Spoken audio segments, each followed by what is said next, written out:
Selamat pagi kita semua. Materi kita pada hari ini, coba kamu buka buku halaman 19, pembelajaran 4. Pembelajaran 3 ya. Pembelajaran 3 yaitu di halaman 19. Minggu-minggu sebelumnya kita sudah membahas tentang ciri khusus makhluk hidup.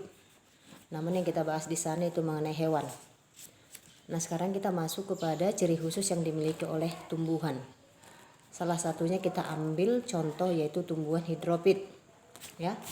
Setiap makhluk hidup memiliki ciri khusus itu untuk dapat mempertahankan hidupnya. Ya. Seperti sudah Ibu jelaskan bahwa makhluk hidup memiliki persamaan yaitu berkembang biak, memerlukan makanan, hidup. Ya. Sama juga dengan manusia, hewan dan tumbuhan. Nah, di sini adalah satu contoh pohon bambu, ya. Pohon bambu itu mempunyai ciri khusus, yaitu dia mempunyai bulu-bulu halus yang tajam. Itu apa itu bulu-bulu halusnya? Bulu yang tajam terdapat pada batang untuk melekat dan dapat menyebabkan gatal. Kenapa Ibu katakan itu ciri khusus? Karena dengan ciri khusus yang dimilikinya, dia dapat mempertahankan dirinya. Nah, adaptasi ciri khusus yang dimiliki tanaman atau tumbuhan untuk hidup pada tempat atau daerah tertentu. Sama dengan kita beradaptasi dengan lingkungan kita hidup. Ya.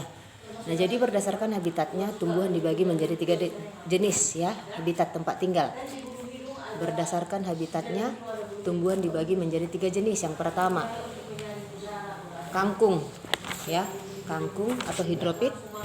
Kemudian yang kedua, higrofit. Yang ketiga, xerofit ya. Hidrofit itu contohnya kangkung. Ya.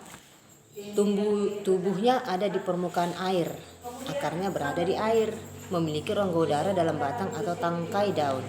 Daunnya muncul ke permukaan daun. Jadi ini merupakan tumbuhan hidrofit ya. Kemudian yang kedua, higrofit, xerofit.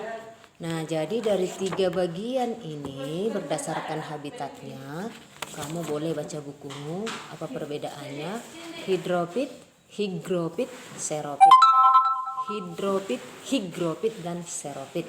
Nah, jadi tumbuhan untuk dapat bertahan hidup, dia perlu menyesuaikan diri dan melindungi diri. Bagaimana caranya? Nah, caranya adalah untuk beradaptasi dengan lingkungan. Ya, kita harus beradaptasi dengan lingkungan. Nah, jadi seperti kita manusia, kita beradaptasi dengan lingkungan kita supaya kita bisa bertahan hidup, ya, supaya bisa kita dapat memenuhi kebutuhan hidup kita. Nah, yang menjadi tugas kamu hari ini setelah Ibu jelaskan tadi singkat tentang informasi mengenai tumbuhan yang memiliki ciri khusus, yang menjadi tugasmu adalah bagaimana tumbuhan tersebut dapat beradaptasi lingkungannya. Kamu sudah bisa memahaminya dari penjelasan Ibu sedikit. Nah, jadi untuk mengerjakan tugasmu ini nanti kamu buka buku sains, buku IPA-mu yang sudah ada padamu, ya. Kamu buka di sana lengkap, ya, lengkap tentang ciri-ciri khusus makhluk hidup yaitu tumbuhan. Nah, yang pertama yaitu di halaman 21. Ada di situ satu cara tumbuhan menyesuaikan diri. Nah, kalau di situ hanya kosong dia. Kalau hanya dari buku satu lembar enggak kamu temukan nanti jawabannya. Jadi kau lihat di buku sains ya, bagaimana cara tumbuhan menyesuaikan diri. Nah, kemudian yang kedua, bagaimana cara tumbuhan melindungi diri. Ya, menyesuaikan diri berbeda dengan cara melindungi diri. Menyesuaikan diri adalah bagaimana kita dapat memperhatikan atau hidup di lingkungan kita. Ya, melindungi berbeda lagi. Kita pertama sekali harus melindungi diri, menyesuaikan diri, baru melindungi diri. Nah, jadi ini tumbuhan bukan manusia, tumbuhan. Jadi kau buka nanti buku IPA-mu, buku sains, bagaimana cara tumbuhan dapat menyesuaikan diri dan bagaimana cara tumbuhan melindungi diri. Jadi hanya ada 2, hanya saja dia banyak dia. Ini 1, 2, 3, 4, 5, 6. Jadi kalau dikatakan bagaimana buat berbentuk kalimat, jangan hanya satu kata ya. Dijelaskan lengkap dengan kata-katamu sendiri. Jadi untuk hari ini cukup sekian materi pembelajaran kita. Kamu kerjakan dengan baik dan dikirimkan ke WA. Terima kasih. Salam sehat.